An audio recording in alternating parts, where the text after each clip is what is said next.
ಈ ರೀಡಿಂಗ್ ನಿಮಗೆ ಅನ್ವಯಿಸಿದರೆ ಅಥವಾ ರೆಸೊನೇಟ್ ಆದರೆ ಮಾತ್ರ ತೊಗೊಳ್ಳಿ, ಇಲ್ಲಾಂದರೆ ಬಿಟ್ಬಿಡಿ. ಇದು ಒಂದು ಜನರಲ್ ರೀಡಿಂಗ್ ಮಾತ್ರ ಆಗಿರುತ್ತೆ.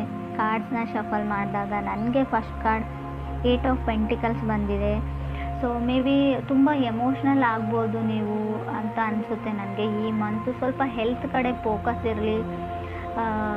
ತುಂಬ ಸಣ್ಣ ಪುಟ್ಟ ತೊಂದರೆಗಳಂತ ಹೇಳಲ್ಲ, ಏನಾದರೂ ತಾಗಿಸ್ಕೊಡ್ತೀರಾ, ಬೆರಳುಗಳ ಬಗ್ಗೆ ಹುಷಾರಾಗಿರಿ. ಸೊ ನೆಕ್ಸ್ಟ್ ಬರೋ 30 ಡೇಸ್ವರೆಗೂ ಸ್ವಲ್ಪ ಡಿಫಿಕಲ್ಟೀಸ್ ಅಂತ ಹೇಳ್ತೀನಿ. ಸ್ವಲ್ಪ ಪೇಷನ್ಸ್ ಇಂಪಾರ್ಟೆಂಟ್. ಹಾಗೆ ಸ್ವಲ್ಪ ಹೊಸ ಹೊಸ ವ್ಯಕ್ತಿಗಳನ್ನ ಮೀಟ್ ಆಗ್ತೀರಾ, ಮೋಸ ಹೋಗೋ ಚಾನ್ಸಸ್ ಕೂಡ ಅಷ್ಟೇ ಇರುತ್ತೆ. ಸಡನ್ ಡಿಫಿಕಲ್ಟೀಸ್ನ ಕೂಡ ನಾನು ಹೇಳ್ತೀನಿ. 8 of pentacles paying bills and loans ಅಂತ ಹೇಳುತ್ತೆ. 9 to 5 ವರ್ಕ್, ಓವರ್ ವರ್ಕ್ ನಿಮ್ಮದು, ನಿಮ್ಮ ಪಾರ್ಟ್ನರ್ದು. ಚಾಲೆಂಜಸ್ ಇಂಪ್ರೂವ್ ಆಗುತ್ತೆ, ಸ್ವಲ್ಪ ನೀವು ಬ್ಯಾಲೆನ್ಸ್ನ ನೋಡ್ತೀರಾ. ಸೆಕೆಂಡ್ ಕಾರ್ಡ್ ನನಗೆ 8 ಆಫ್ ವಾಂಡ್ಸ್ ಬಂದಿದೆ. ತುಂಬ ಕಾನ್ಸಂಟ್ರೇಷನ್ ಅಗತ್ಯ ಇದೆ ರಿಲೇಷನ್ಶಿಪ್ ಬಗ್ಗೆ ಮತ್ತು ನೀವು ಮಾಡೋ ಕೆಲಸದ ಬಗ್ಗೆ ಅಂತ ಕೂಡ 8 ಆಫ್ ವಾಂಡ್ಸ್ ಹೇಳ್ತಾ ಇದೆ. ಸೊ ಥರ್ಡ್ ಕಾರ್ಡ್ ನನಗೆ ನೈಟ್ ಆಫ್ ವಾಂಡ್ಸ್ ಬಂದಿದೆ. ತುಂಬ ಹಾರ್ಡ್ ವರ್ಕಿಂಗ್ ಇದ್ದೀರಾ. ನಾನು ಆಗಲೇ ಹೇಳಿದೆ, ಸ್ಯಾಟರ್ನ್ ಇದ್ದಾನೆ ಅಂದರೆ ಹಾರ್ಡ್ ವರ್ಕ್ ನೀವು ಮಾಡಲೇಬೇಕು. ಸೊ ಕೆಲವರು ಈ ಚಾಲೆಂಜಸ್ಸಿಂದ ಹೊರಗಡೆ ಹೋದ್ರಾಯ್ತು ಅನ್ನೋ ಪ್ಲ್ಯಾನಲ್ಲಿದ್ದೀರಾ, ಬಟ್ ಅದು ಹಾಗಾಗೋದಿಲ್ಲ. ನೀವು ಅದನ್ನೆಲ್ಲ ಕ್ಲಿಯರ್ ಮಾಡೇ ನೀವು ಲೈಫ್ ಇರೋದೇ ಹಾಗೆ, ಏನೂ ಮಾಡೋಕ್ಕಾಗೋದಿಲ್ಲ. ಬಟ್ ಇಲ್ಲಿ ಕೆಲವರು ತುಂಬ ಲೇಝಿ ಇದ್ದೀರಾ. ಶ್ಯೂರ್ ನೀವು ಕನೆಕ್ಟ್ ಆಗಿರೋ ಪರ್ಸನ್ನು, ಅದ್ರ ಕಡೆ ಕೂಡ ಗಮನ ಕೊಡಿ. ಸ್ವಲ್ಪ ಆ್ಯಕ್ಟಿವ್ ಆಗಿರಿ, ಜಿಮ್ಗೆ ಹೋಗಿ, ವ್ಯಾಯಾಮ ಮಾಡಿ, ಜಾಗಿಂಗ್ ಮಾಡಿ, ಫಿಟ್ನೆಸ್ ಫ್ರೀಕ್ ಆಗಿರಿ ಅಂತ ಕಾರ್ಡ್ ಹೇಳುತ್ತೆ. ಫೋರ್ತ್ ಕಾರ್ಡ್ ನನಗೆ ಏಸ್ ಆಫ್ ವಾಂಡ್ಸ್ ಬಂದಿದೆ. ಟ್ರಾವೆಲ್ ರಿಸ್ಟ್ರಿಕ್ಷನ್ಸ್ ಅಂತ ಹೇಳುತ್ತೆ. ಯಾವುದಕ್ಕೋ ಏನೋ ಪ್ಲ್ಯಾನ್ ಮಾಡಿರ್ತೀರ, ಟ್ರಾವೆಲ್ ಮಾಡಬೇಕು, ನಿಮ್ಮ ಪಾರ್ಟ್ನರ ಮೀಟ್ ಆಗಬೇಕು ಅಂತ. ಸೊ ಅದಾಗೋದಿಲ್ಲ. ಸೊ ಕೆಲಸದ ಒತ್ತಡದಿಂದ ತುಂಬ ಪ್ರೋಗ್ರಾಮ್ಸ್ ಆ್ಯಂಡ್ ಪ್ಲ್ಯಾನ್ಸ್ ಕ್ಯಾನ್ಸಲ್ ಹೋಗೋ ಚಾನ್ಸಸ್ ಇದೆ, ನಿಮ್ಮದು ಅಥವಾ ನಿಮ್ಮ ಪಾರ್ಟ್ನರ್ದು. ಫಿಫ್ತ್ ಕಾರ್ಡ್ ನನಗೆ 7 ಆಫ್ ಸಾರ್ಡ್ಸ್ ಬಂದಿದೆ. ಇಲ್ಯೂಷನ್ಸ್ ಅಂತ ಹೇಳುತ್ತೆ. 7 ಆಫ್ ಸಾರ್ಡ್ಸ್ ಕೆಲವೊಮ್ಮೆ ಭ್ರಮೆಯಲ್ಲಿರೋದನ್ನು ರೀಪ್ರೆಸೆಂಟ್ ಮಾಡುತ್ತೆ. ನೀವು ಭ್ರಮೆಯಲ್ಲಿದ್ದೀರೋ, ನಿಮ್ಮ ಪಾರ್ಟ್ನರ್ ಭ್ರಮೆಯಲ್ಲಿದ್ದಾರೋ, ತುಂಬ ಸುಳ್ಳುಗಳನ್ನ ಹೇಳ್ತೀರಾ. ಅಗತ್ಯ ಇಲ್ಲದೆ ಇದ್ದರೂ ಕೂಡ ನೀವು ತುಂಬ ಸುಳ್ಳನ್ನ ಹೇಳ್ತಿರೋ, ಅಥವಾ ನಿಮ್ಮ ಪಾರ್ಟ್ನರ್ ತುಂಬ ಸುಳ್ಳುಗಳನ್ನ ಹೇಳ್ತಾರೋ. ಸೊ ರೆಡ್ ಫ್ಲ್ಯಾಗ್ ಅಂತ ಹೇಳುತ್ತೆ. ನಿಮಗೇನೋ ತುಂಬ ಫೀಲಿಂಗ್ಸ್ ಇದೆ, ಡೇಟ್ ಮಾಡಬೇಕು, ಅವ್ರನ್ನ ಮೀಟ್ ಆಗಬೇಕು, ಅವ್ರನ್ನ ನೋಡಬೇಕು, ಅವ್ರ ಜೊತೆ ಫೀಲಿಂಗ್ಸ್ನ ಶೇರ್ ಮಾಡ್ಕೊಳ್ಬೇಕು ಅಂತ. ಬಟ್ ನಿಮ್ಮ ಪಾರ್ಟ್ನರ್ದು ರೆಡ್ ಫ್ಲ್ಯಾಗ್ ಇದೆಯೋ, ನಿಮ್ಮದು ರೆಡ್ ಫ್ಲ್ಯಾಗ್ ಇದೆಯೋ, ತುಂಬ ರೆಸ್ಟ್ರಿಕ್ಟಿವ್ ಇದ್ದಾರೆ, ಅವರು ಓಪನ್ ಅಪ್ ಆಗ್ತಾ ಇಲ್ಲ, ಅವ್ರ ಫೀಲಿಂಗ್ಸ್ನ ಶೇರ್ ಮಾಡ್ಕೊಳ್ತಾ ಇಲ್ಲ ಅಂತ ಅನಿಸುತ್ತೆ. ಸಿಕ್ಸ್ ಕಾರ್ಡ್ ನನಗೆ 7 ಆಫ್ ಕಪ್ಸ್ ಬಂದಿದೆ.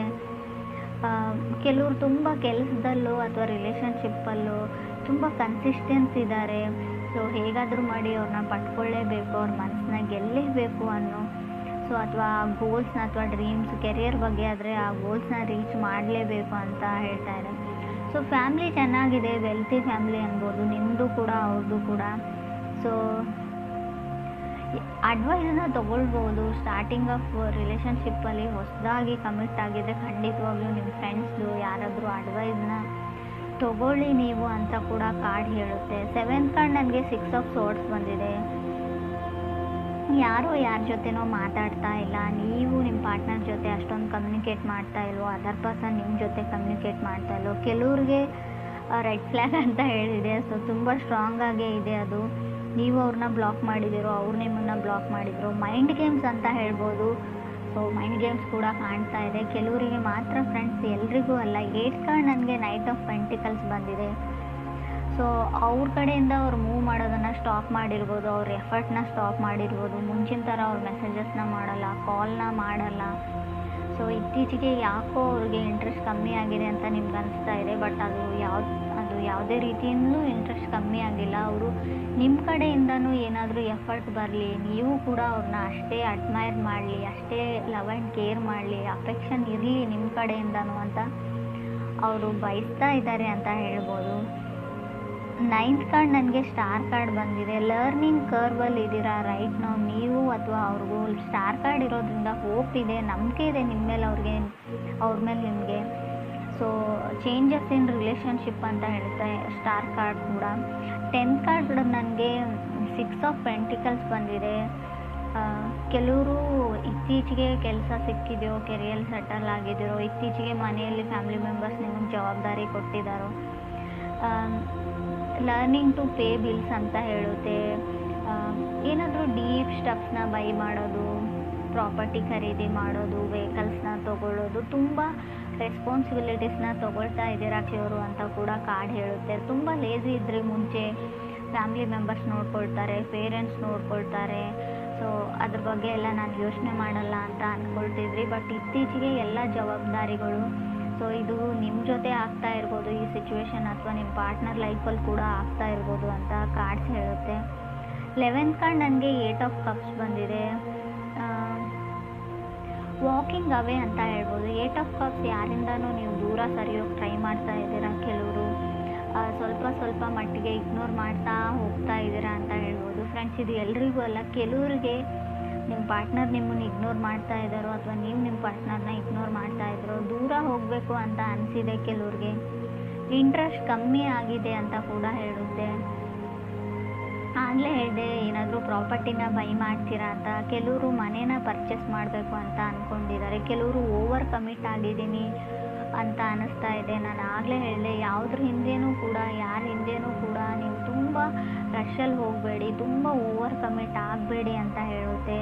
ಸೊ ನಿಮ್ಮ ಮನಸ್ಸು ಏನು ಹೇಳುತ್ತೆ ಅದನ್ನು ಮಾಡಿ, ಪರವಾಗಿಲ್ಲ. ಆದರೂ ಕೂಡ ಅವ್ರಿಗೆ ನೀವು ಹೆಸಿಟೇಟ್ ಮಾಡ್ತಾ ಇದ್ದೀರಾ, ಇರಿಟೇಟ್ ಮಾಡ್ತಾ ಇದ್ದೀರಾ ಅನ್ನೋದ್ರ ಬಗ್ಗೆ ಕೂಡ ಯೋಚನೆ ಮಾಡಿ. ಸ್ವಲ್ಪ ಸ್ಟಾರ್ಟಿಂಗಲ್ಲಿ ಸ್ವಲ್ಪ ಪೇಷನ್ಸ್ ಇಂಪಾರ್ಟೆಂಟ್ ಆಗುತ್ತೆ. ಅವ್ರನ್ನ ನೀವು ಅರ್ಥ ಮಾಡ್ಕೊಳ್ಳೋಕೆ ಟ್ರೈ ಮಾಡಿ, ಅಥವಾ ನೀವು ಅವರು ನಿಮ್ಮನ್ನು ವೈಸ್ ವರ್ಸ ಅಂತ ಕಾರ್ಡ್ ಹೇಳುತ್ತೆ. 12th ಕಾರ್ಡ್ ನನಗೆ 2 ಆಫ್ ಸಾರ್ಡ್ಸ್ ಬಂದಿದೆ. 13th ಕಾರ್ಡ್ ಏಸ್ ಆಫ್ ಸಾರ್ಡ್ಸ್ ಬಂದಿದೆ. ಸೊ ಅವ್ರು ಯಾಕೋ ಮಾತಾಡ್ತಾ ಇಲ್ಲ ನಿಮ್ಮ ಜೊತೆ ಅಂತ ಅಂದ್ಕೊಳ್ತೀನಿ ನಾನು. ನಿಮ್ಮ ಪಾರ್ಟ್ನರ್ ನಿಮ್ಮ ಜೊತೆ ಮಾತಾಡ್ತಾ ಇಲ್ಲ. ಸೊ ತುಂಬ ಸೇಫ್ಗೆ ಮಾಡ್ತಾರೆ, ಅವರು ಸೇಫಾಗಿರೋಕ್ಕೆ ಟ್ರೈ ಮಾಡ್ತಾರೆ. ಮೇ ಬಿ ಕೆಲವ್ರಿಗೆ ತುಂಬ ಟಾಕ್ಸಿಕ್ ರಿಲೇಷನ್ಶಿಪ್ಪಲ್ಲಿ ಇದ್ರಿ, ನಿಮ್ಮ ಫ್ಯಾಮಿಲಿ ಮೆಂಬರ್ಸ್ ನಿಮ್ಮನ್ನು ಸೇವ್ ಮಾಡಿದರು, ಆ ವ್ಯಕ್ತಿ ಸರಿ ಇಲ್ಲ ಅಂತ ಹೇಳಿದರು, ಅದಾದಮೇಲೆ ನೀವು ಹೊರಗಡೆ ಬಂದ್ರಿ. ಸೊ ಟೈಮ್ ಟು ಲರ್ನ್ ಅಂತ ಹೇಳುತ್ತೆ. ಕಲಿಯೋದಕ್ಕೆ ತುಂಬ ಇದೆ ಕೆಲವ್ರಿಗೆ ಲೈಫಲ್ಲಿ, ಅದನ್ನು ಕಲಿಯೋದಕ್ಕೆ ಟ್ರೈ ಮಾಡಿ, ಲೈಫ್ ಲೆಸನ್ಸ್ನ ಕಲೀರಿ ಅಂತ ಹೇಳುತ್ತೆ. ಇನ್ನೂ ತುಂಬ ಟೈಮ್ ಇದೆ ನಿಮಗೆ. ಯಾವ ವ್ಯಕ್ತಿಗಳು ಯಾವ ಥರ, ಯಾರ ಜೊತೆ ಹೇಗೆ ನಡ್ಕೊಳ್ಬೇಕು ಅನ್ನೋದನ್ನು ಕಲೀರಿ. ಯಾವಾಗಲೂ ಫನ್ ಆ್ಯಂಡ್ ಜೋಕಲ್ಲೇ ಇರಬೇಡಿ ಅಂತ ಕೂಡ ಕಾರ್ಡ್ಸ್ ಹೇಳುತ್ತೆ. ಕೆಲವೊಮ್ಮೆ ನೀವು ಮಾಡೋ ಜೋಕು ಕೆಲವ್ರಿಗೆ ತುಂಬ ಹಾರ್ಟ್ ಆಗಿದೆ ಅಂತ ಕೂಡ ಹೇಳುತ್ತೆ. 6 ಆಫ್ ಪೆಂಟಿಕಲ್ಸ್ ಮತ್ತು 8 ಆಫ್ ಕಪ್ಸ್ ಇರೋದ್ರಿಂದ ಸೊ ನೀವು ಜೋಕ್ ಅಂತ ಮಾಡ್ತೀರಾ, ಬಟ್ ಏನೂ ಯಾರಿಗೋ ಹರ್ಟ್ ಮಾಡಿದ್ದೀರಾ, ಇದರಿಂದ ಅವ್ರು ಶಟ್ ಡೌನ್ ಆಗಿದ್ದಾರೆ, ಕಮ್ಯುನಿಕೇಟ್ ಮಾಡ್ತಾ ಇಲ್ಲ, ನಿಮ್ಮ ಜೊತೆ ಮಾತಾಡ್ತಾ ಇಲ್ಲ, ಇತ್ತೀಚೆಗೆ ಯಾಕೋ ಇಗ್ನೋರ್ ಮಾಡ್ತಾ ಇದ್ದಾರೆ. ರಿಜೆಕ್ಟೆಡ್ ಫೀಲಿಂಗಲ್ಲಿ ನೀವಿದ್ದೀರೋ, ನಿಮ್ಮ ಪಾರ್ಟ್ನರ್ ಇದ್ದೀರೋ, ತುಂಬ ಏನೋ ಮೊದಲಿನ ಥರ ಇಲ್ಲ, ತುಂಬ ಚೇಂಜಸ್ನ ನೋಡ್ತಾ ಇದ್ದೀನಿ, ಸ್ವಲ್ಪ ಚೇಂಜ್ ಆಗ್ತಾ ಇದ್ದಾರೆ ನನ್ನ ಪಾರ್ಟ್ನರ್ ಅಂತ ಅನ್ನಿಸ್ತಾ ಇದೆ ನಿಮಗೆ. ಇದರಿಂದ ಟ್ರಿಗರ್ ಆಗ್ತಾ ಇದ್ದೀರಾ, ಇಬ್ಬರಲ್ಲೊಬ್ಬರು ಹರ್ಟ್ ಆಗ್ತಾ ಇದೆ ನಿಮಗೆಲ್ಲೋ ಒಂದು ಕಡೆ. ಬಟ್ ನೀವು ಅದನ್ನು ಓಪನ್ ಆಗಿ ಅವ್ರ ಜೊತೆ ಡಿಸ್ಕಸ್ ಮಾಡಿಲ್ಲ. ಸೊ ಅದನ್ನು ಕೇಳಿಬಿಡಿ, ಅವ್ರಿಗೆ ಏನು ಪ್ರಾಬ್ಲಮ್ಮು, ಏನು ನಡೀತಾ ಇದೆ ಅಂತ. ಸೊ ಒಂದು ಸಲ ಕ್ಲಿಯರ್ ಮಾಡಿಕೊಂಡು, ಸೊ ಅದರಿಂದ ಅವ್ರಿಗೆ ಇಷ್ಟ ಇಲ್ಲ ಅಂದರೆ ಅದರಿಂದ ಹೊರಗಡೆ ಬನ್ನಿ ಅಂತಲೇ ನಾನು ಹೇಳ್ತೀನಿ. ಸೊ ಬೀಯಿಂಗ್ ಹ್ಯಾಪಿ ಅಂತ ಅನಿಸುತ್ತೆ, ಖುಷಿಯಾಗಿದ್ದೀರಾ. ಬಟ್ ಚಾಲೆಂಜಸ್ ಸ್ವಲ್ಪ ಜಾಸ್ತಿ ಇದೆ ಫೆಬ್ರವರಿಯಲ್ಲಿ ಕಟಕ್ ರಾಶಿಯವ್ರಿಗೆ. ಚಾಲೆಂಜಸ್ ಅಂದರೆ ತುಂಬ ಕಷ್ಟಗಳು ಬರ್ತಾವೆ ಅಂತ ಅಲ್ಲ, ಸ್ವಲ್ಪ ಬ್ಯುಸಿಯಾಗಿರ್ತೀರ, ತುಂಬ ಕೆಲಸಗಳಿರ್ತವೆ, ಓಡಾಟ ಇರುತ್ತೆ, ಶಾಪಿಂಗ್ ಇರುತ್ತೆ, ಪರ್ಚೇಸ್ ಇರುತ್ತೆ, ಕೆಲವು ಜವಾಬ್ದಾರಿಗಳಿರುತ್ತೆ, ಪೂಜೆ ಇರುತ್ತೆ. ಸೊ ಮನೆಗೆ ನೆಂಟರು ಬರ್ಬೋದು, ತುಂಬ ಅಂದರೆ ತುಂಬ ಟ್ರಾವೆಲಿಂಗ್ ಕೂಡ ಇರುತ್ತೆ.